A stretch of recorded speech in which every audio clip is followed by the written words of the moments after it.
Growth hacking is a fairly modern term. It was coined by successful entrepreneur Sean Ellis in 2010 through a blog post. There, he defined a growth hacker as a person whose true north is growth. Everything they do is scrutinized by its potential impact on scalable growth. The truth is, growth hacking has been happening for a lot longer than that. We just didn't have a term to describe it. Growth hacking is really about exploiting information or users to generate impressive and often mind-boggling gains in traffic, revenue, or users. A growth hack is typically very limited in scope. It can be very small and a very specific idea. I heard a great example of a growth hack from Adam Pennenberg, journalism professor at NYU. He shared a story from the founders of Hotmail.com, a free email service that was launched in 1996. The founders were debating how to spread the word of their new venture. They could put ads on billboards, in magazines, or on the radio. But that would have been expensive, and those costs didn't make sense given that Hotmail was free. So they decided to put a default signature line at the bottom of every email. It read something to the effect of "Get your free email at Hotmail," with a link back to their site. They essentially turned their users into advertisers, and within 7 months they had over 2 million users. 30 months and they were at 30 million users.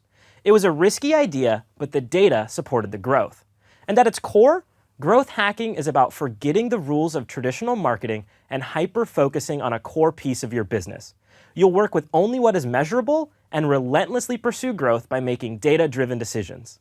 Let's look at it another way. If we peel away the buzzword, what we're essentially talking about is data-driven, lean marketing. We're focusing on low-cost and innovative approaches that aren't decided by instinct or a gut reaction. This style of marketing requires selecting an area you want to grow and then designing a specific strategy that is easily measurable. Growth hacking uses data to understand what's working and what's failing. Now, at a service level, that sounds a lot like traditional marketing, but we're going beyond conversion rates, beyond brand mentions, and even beyond how many likes your Facebook page has. The type of information central to growth hacking is often centered around the product experience. Why are users clicking certain buttons? What motivates them to buy? How much time are they spending checking out? And what information are they consuming prior to purchase? Somewhere in all of that data is an aha moment, and that moment might hold a dramatic revelation that when leveraged will result in exponential growth.